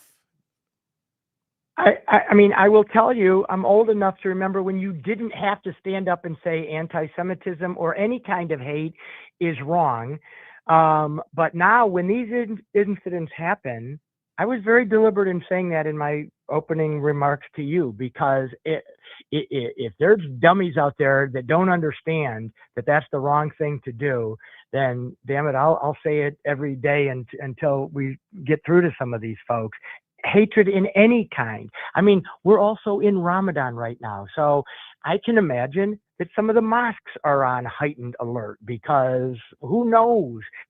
Where we're at right now is really dangerous, and we need to turn that rhetoric down. It has to be unacceptable to be hateful again. And I don't know exactly how to do that, but I'll stand up every time I am called to. Final thing, Dave, and I appreciate the time. Talk to me about the mental health aspect of Oakland County. These kids that were in that building at that time, families, they're going to need some help to get through this time. They may physically be okay, but they've just gone through something that nobody should ever have to go through. Talk about that aspect and how prepared Oakland County is for that. Well, unfortunately, we've also planned all too well for that. I mean, think about that. Parents are getting alerts on their phone this afternoon, and not just the parents in that school, but surrounding schools, right? In that area, not throughout Oakland County, but if you're in that area, parents today got that message, the message that everyone dreads. Hey, Mom, I'm on lockdown, or something like that, right? So obviously this affects our kids, but it affects families as well. And so, we know how important having mental health services available, having someone to talk to, not just today or tomorrow, but a lot of times these traumas don't show up for a while. And so making sure that they understand that there's someone that they can talk to. And in Oakland County, that's the Oakland County Health Network. They're our partners in this. And they're here at the Operations Center as well. And they're out there with the kids right now. So we take that very, very seriously, because that causes long-term problems that we want to avoid. No doubt about it. Oakland County Executive Dave Coulter, thanks so much, my friend. We really appreciate it. We'll talk to you again soon. Thanks, Ryan. Appreciate it. All right, let me get out to Steve Dolant, who is with us right now. Steve, this is an incredible law enforcement operation. Steve Dolant, retired Detroit Police Assistant Chief, joining us now. When you look at a scene like this, what comes to mind for you? Too many bad things. I remember the fireworks shooting years ago when I was a first responder on there. I think about what happened in Grand Blanc. I think about the splash pad incident in Oakland County. Give Oakland County credit. They are prepared. This thing was amazing, the response that they had, in my opinion. And the security officers in the temple, it's fantastic. The synagogue, they responded right away. So impressed. And Coulter hit on, Mr. Coulter hit on it about the mental health thing with the kids. All in all, I can't say enough about the response. And as a parent, he's right. You don't want to hear that phone call, hey, I'm on lockdown, or hey, there's an active shooter. And you want to get there, and these kids and these parents are going to feel unsafe for a while. And that's the whole idea of these terrorist attacks, to make us change our lives. And we can't let that happen. Steve, how quickly or what is the process now to try to determine motive? Because look, we're in the middle of a war with Iran, and I don't know what the official term is or not. Conflict, military operation. It looks a lot like a war to me. And everybody is going to go down that road. And how do you stop them to thinking this is somehow related to that? What is law enforcement's role now in trying to determine that motive? What are some of the things that you work towards to learn that? Well, you're going to go through the social media contacts that these people had, and that'll come out eventually, to see if this is a lone wolf or is the coordinated, like a domestic terrorist group that we may be looking at, and this person may be on the fringe of it or may be involved in it. I mean, you have the Domestic Terrorism Task Force, which, whether people want to admit it or not, there's domestic terrorism here. And we have to be alert to it, and we can't say, no, it'll never happen here. It's happened. Hell, they shot the consulate in Toronto. It's happening everywhere. So you can't poo-poo anything. And so when you stop someone, you don't know if you're stopping just a regular traffic stop or someone who's about to, commit an act like this. And in this particular case, we're blessed, as far as I know, that there were no explosives in the back of that car, right? As far as we know, correct? Well, that's what Sheriff Bouchard was saying. As of about 30 minutes ago, they were checking to see if there was IEDs in there because something caught fire in that car. Right. And again,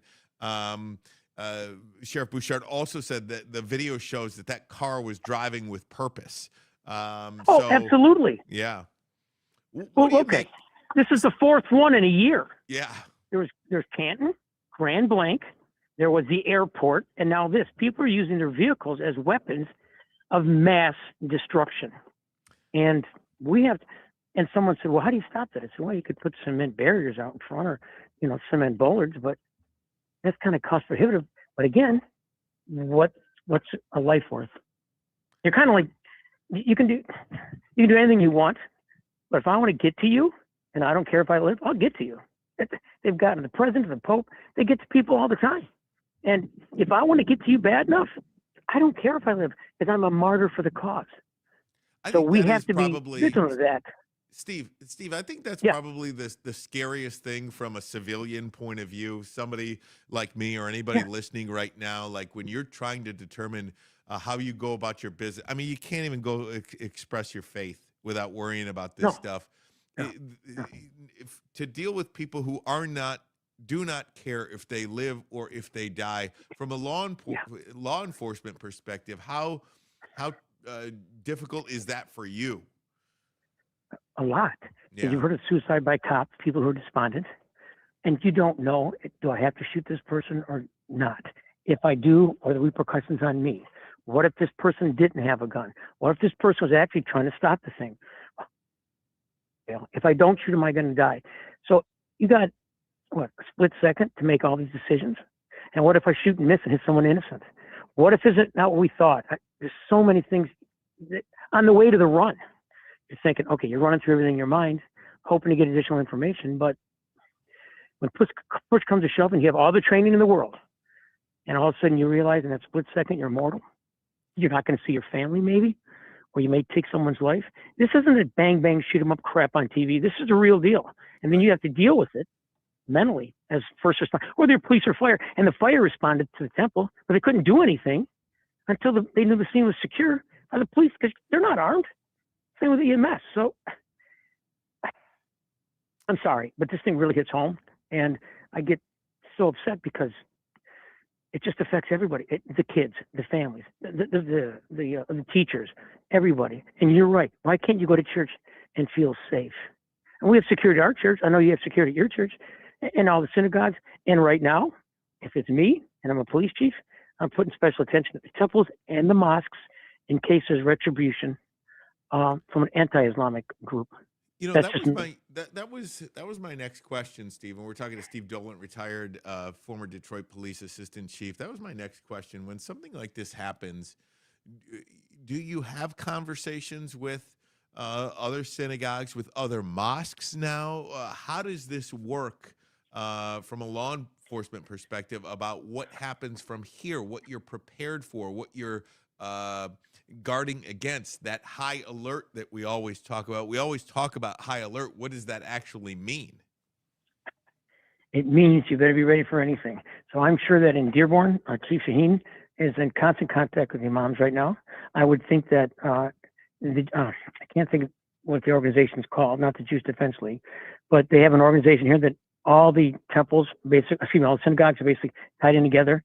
I've been talking to one of the people that are head of their security that do the training, and even though they train for this, again, you could freeze in a split second. So everyone's on alert. Everyone's taking extra precautions now, and you can bet everyone's going to think, okay, what else can we do? Do we have to make this basically our synagogue or our temple or our mosque or our church a jail? Do we have to put bars and everything and check everyone for guns? I mean, you're supposed to be able to have freedom of religion and freedom of expression. You're supposed to have, feel free to worship. And unfortunately now, in this day and age, we don't have that. It's very sad commentary on the world today. Steve, last thing, how Yeah. do you think we will see video about anytime soon? I'm sure this synagogue has had lots of video surveillance all over the place there. I think we'll be seeing video from the neighborhood too. Yeah. Street Guthrie thing where they're checking to see if this car had been by there before. I think we'll be checking the video on all the cameras, the main arteries there, to see has this car been here before. Sometimes you have the cameras, you can actually see someone's face. So you're looking to see if this car, if they've been scouting out this location, did they go by it a couple times today or in the last month? Was the person by themselves or was someone else in there? There's so many intangibles and variables you got to go through on this thing. And it's going to, the FBI does have that technology, more so than, say, the local police departments. But yeah, be checking all the video just to see. And again, is this an isolated incident or is this something else planned? We wanted to see, could we do it this time? How much damage we do? We didn't do enough. Let's do it again. Because all those little kids were there. It's broad daylight. So you wouldn't expect, as a law enforcement officer, anyone would take an attack broad daylight. I mean, I wouldn't. And yet, that's what happened. I mean, come on. And especially weren't you with all shocked those when you heard kids this? there, especially with all those kids there, it just hits so close to home in situations like this. We are all affected by it. Retired Detroit Police Assistant Chief Steve Dolan, I cannot thank you enough for your time, sir. I'm sure we'll talk to you again real soon. Thanks. Okay. Steve. Appreciate you, buddy. Take care. Bye. All right, you got it. We're going to take a break. When we come back, we're expected to be joined by Michigan State Police Lieutenant Michael Shaw on an incredibly breaking news day as we continue to follow the situation at the West Bloomfield synagogue, an attack there at the Temple Israel. We are glad to have you along here on 760 WJR. We'll be right back.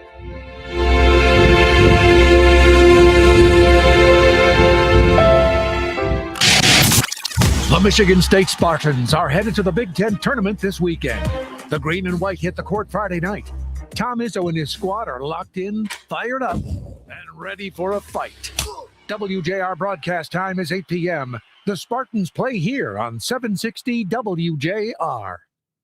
This St. Patrick's Day weekend, keep our community safe from drunk driving. If you celebrate a little too much, don't rely on the luck of the Irish. Use a rideshare or designated driver from your friends at Michigan Auto Law, auto accident attorneys. Find your luck at Genesis Cadillac, a proud sponsor of the Paul W. Smith Annual St. Patrick's Day broadcast. Your full-service dealer for new and pre-owned sales, service, parts, and collision repairs. Visit in St. Clair Shores or shop online at genesiscadillac.com. Hey, Jim Harper here. Quick story. I needed new glasses. And like many of you, I thought, well, I can go online. That's easy. But then I remembered the last time I did that, it wasn't easy. They didn't look good on me, and they weren't cheap. So then what? You can't take them back to the store. It's the web. Then I remembered Direct Optical Optique. Many of you got your glasses there. You looked great and had a wonderful experience. And that's what I remembered, the experience. I remembered Mariana, Frame Stylist of the Year, and how great she and her staff were at helping me find the right frame at a good price. And that's all we want, right? And they have two great locations, Haggerty Road north of Maple in West Bloomfield, and in Canton on Ford Road next to the IKEA. Go see Mariana at Direct Optical Optique. She still knows everybody by name. 3 generations of loyal customers for a reason, because you get the attention you deserve. Direct Optical Optique in West Bloomfield and in Canton, and at OptiqueDetroit.com. Here's Ryan Goldberg, President and CEO of DFCU Financial. At DFCU, our credit union is all about our members and the community. We're not just focused on numbers and metrics, but we are focused on doing the right thing for our communities. That's why we pay back earnings to our members through a very popular cashback program. How about small business owners? How do they benefit from being with DFCU? Our business and commercial banking teams bring a wealth of knowledge and expertise to benefit you. By understanding your unique financial needs, our team can deliver tailored lending solutions, deposit, and treasury management. Working with DFCU means you'll have access to decision makers and benefit from speed to market. We're in a strong liquidity position, and that means we have money to lend and the willingness to lend it. Business lenders often have a box that customers must fit into. We don't work that way. Some restrictions apply. Visit DFCUfinancial.com for details. DFCU Financial is an equal housing lender, federally insured by NCUA. Signs of spring. The first robin. Clocks jumping ahead. The first monthly tornado siren test. And WJR's Paul W. Smith St. Patrick's Day celebration. It's Tuesday, starting with Paul at 11 a.m. and for the rest of the day. Sponsored in part by Visit Detroit, Nika, and Kitsch Attorneys and Counselors. Miss it, and a leprechaun could revoke your honorary Irish card. No green beer for you. I know that hiring can be challenging. You need someone to match your role perfectly. Well, now you can meet them fast on ZipRecruiter. Build your team, build it sooner. Meet your match on ZipRecruiter. Just head to ZipRecruiter.com/free right now to try it for free. That's ZipRecruiter.com/free. Meet your match on ZipRecruiter. Try it free. Greg is a real Prevagen user, and this is his story. Hi, I'm Greg. I'm not an actor. I'm just a regular person. 8 years ago, I just didn't feel like I was on my game. I started taking Prevagen, and I want people to know that Prevagen has worked for me. Give it a try. I want it to help you just like it has helped me. Prevagen, at stores everywhere without a prescription. This product is not intended to diagnose, treat, cure, or prevent any disease. Testimonialist was compensated for their time. Life is beautiful and fragile.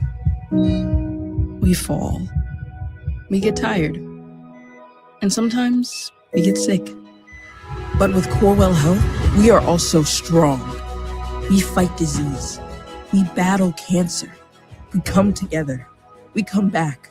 We push forward. When the body breaks, we break through. Corewell Health. We can. Ad paid for by Anthem Tax Services. Attention. If you or your business is behind in filing your tax returns, or if you owe over $10,000 in back taxes to the IRS, please listen carefully. The IRS does not joke around and will not stop their collection efforts. If you're tired of the IRS letters, levies, liens, or wage garnishments and would like to get a fresh start, we can help. Due to the financial hardships in the country, the IRS is making it easier than ever to settle tax problems for those who owe more than $10,000. We can help settle your delinquent tax problems, end all collections, and may even reduce your back taxes significantly. Even if you can't afford to pay your back taxes, you can still get the help you need. We've helped thousands of taxpayers just like you, but you must call 800-245-7095 today to stop your tax problem from getting worse. The information is free and the help is real. Call 800-245-7095. That's 800-245-7095. Again, 800-245-7095. WJR invites you to experience an evening with multi-Grammy award-winning band and Rock and Roll Hall of Fame inductee Chicago, June 29th at Detroit's Fox Theater. You could win tickets from WJR. Text keyword Chicago to 800-859-0957. Sponsored by 313 Presents. Tickets are now available for purchase at Ticketmaster.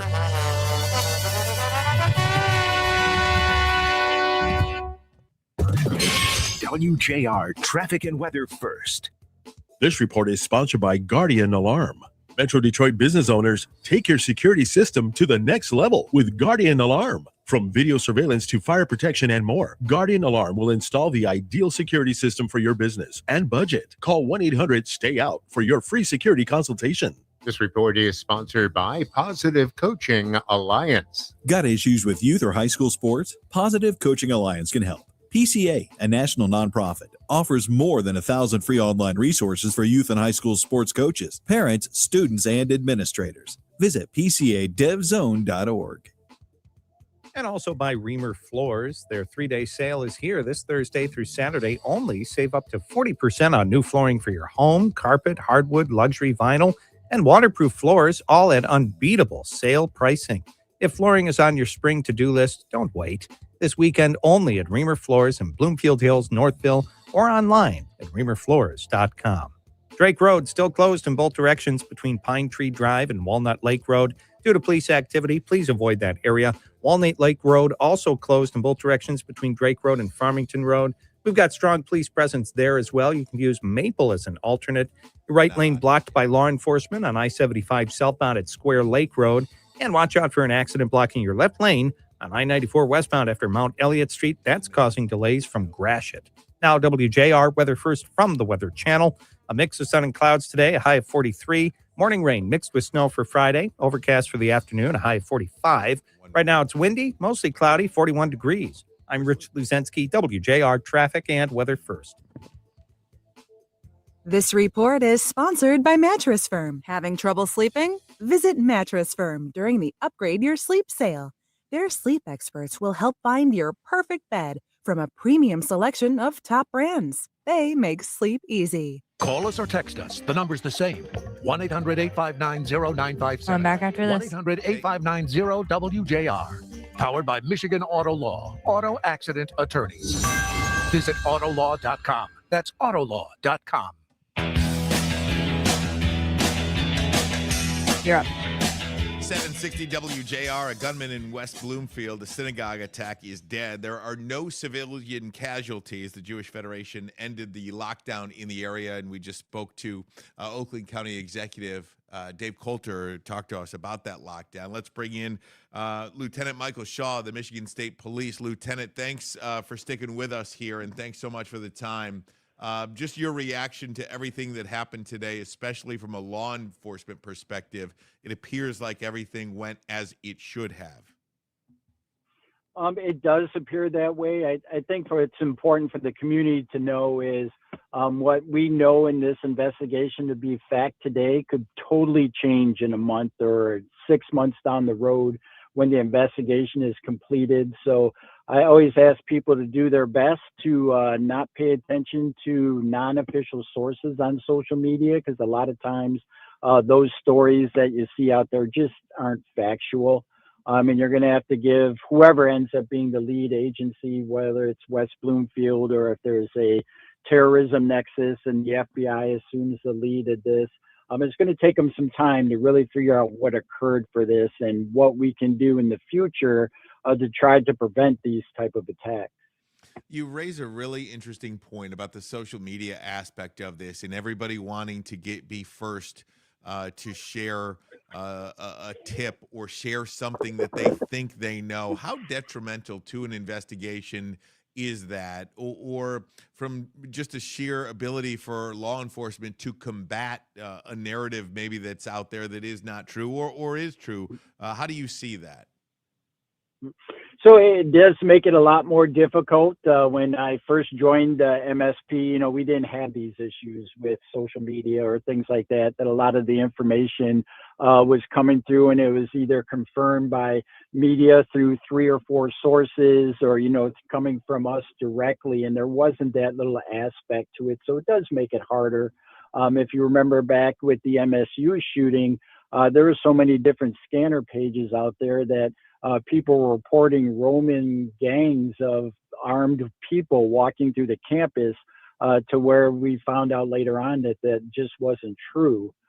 So we always want to remind people that when you go through this, and I think people worry that there's nothing we can do about it, And there is something that we do ask from the public. And we know through looking at these previous attacks that we've seen across the country that 53% of those attacks, the perpetrator, the suspect, left clues to his family or friends that they were going to commit this attack.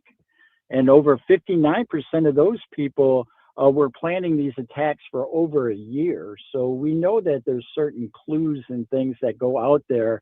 And what we need for members of the community to do is to contact police when you see it. And I know people get worried. You know, I don't want to turn somebody in and it may not be factual or anything else. But that's kind of our job, is to take a look at the information that we receive and try to find out what's going on with that situation, because what we want to do is we want these type of attacks to not happen. Now, can we prevent all of them? No, it would be silly to even try to say that we could. But with the community's help and through the help through law enforcement, it is our goal to stop these attackers before they actually go through and attack their target. Talking to Lieutenant Michael Shaw of the Michigan State Police. Lieutenant, where are we in terms of places of worship and the high alert nature in which synagogues specifically, but no matter what faith you have, where you go practice that faith, is there anywhere that's off limits? I mean, it's just, I'm trying to rack my brain here. It is so tough to see a situation like this. It is a Thursday afternoon in March. You know, people are just trying to go worship, and something like this happens. I can't wrap my head around it. So I think it is difficult when we look at it. And we've done some things proactively with the community. We offer security at places of worship, training, things like that. But I want to kind of go back to what we talked about where, you know, we see these type of things happen. And it's not only in our places of worship or, you know, the world's a tough place right now. We had the conflict in the Middle East. There's different things going on. We also have a mental health challenge out there as well where, you know, there's shootings at block parties in the middle of the summer. Some of the same things that we're seeing, and that vigilance is something that we can kind of fall back onto with the members of the public, really looking and saying, you know, that just doesn't look right to me. And people always ask, you know, what's suspicious? And your gut's the thing that's going to tell you what's suspicious. If your gut's telling you, hey, that doesn't look right, or I've seen that same car go around my church now three times in a row, maybe that's something I want to get a license plate for and turn it over to local police or to the Michigan State Police in order to kind of look into that to try to prevent it. But I think you saw today, we're very, very unfortunately well trained in these type of attacks. And I say unfortunately is because you always hope for the best, but you have to prepare for the worst. I think anybody that looked at any of the television coverage out there saw what law enforcement does. And these are changes from 9/11, from back then. When I first came in the department, we weren't on the same radio frequency as any of the other local or county agencies. You saw agencies from as far away as from Detroit and different places that responded out to this scene to try to make it safe. So I know that it's hard and it makes it tougher for us to think, man, there's no way that we can get out of these messes, but we can. And that's by working together as a community, both law enforcement and, you know, with private security today that really stepped up and took care of their congregation there. So there are lights at the end of the tunnel, I have to say, but you know, it's going to take work of all of us to try to make sure that we're doing everything we can to try to prevent these attacks from happening. Lieutenant, final thing. I know you just said more than half of these attacks, somebody knows something. Do you believe, and obviously I believe law enforcement has an identity of this person right now, at least I would think. I don't know that to be true, but I would think. Are interviews being conducted right now with family, friends, known contacts of this individual? Absolutely. I think one of the things that we found in the Grand Blanc incident was as we went through and interviewed people, there were several people that came up and said afterwards, man, yeah, I knew something wasn't right with that suspect. And he said some things that made me nervous. And I kind of wish I would have said something, before and not afterwards. So that's one of the things that we will look at is when this particular suspect is identified and talking to his family, his friends, social media, different, uses of technology to try to determine if this was something that was planned, if this was, act of terrorism, was this a mental health issue, and it doesn't really matter what the motive of it was. We just know that we all have been attacked today, and it's something, it doesn't matter if you're Jewish, if you're Muslim, if you're Catholic, we all here in Michigan were attacked by somebody today, and it all makes us nervous. But we also need to kind of come together to make sure that we can prevent these attacks in the future. Lieutenant Michael Shaw, Michigan State Police, I cannot thank you enough for your time, sir. Thank you so much for delivering your expertise here to our audience on a busy breaking news day. Thank you, sir. Thank you. You got it. Well, we were all attacked today as Michiganders by this individual. It happened shortly after noon.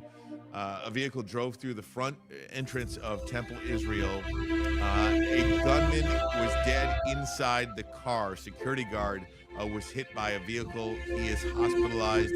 No civilians were injured. But as Sheriff Michael Bouchard said, everything that should have happened today did happen today from a law enforcement perspective, and thankfully that security guard was on hand at the Temple Israel. Our coverage continues. I want to thank our entire team. Incredible coordination by our team today as well. Don't go anywhere. We will have much more here as the Mitch Albom Show is next on 760 WJR.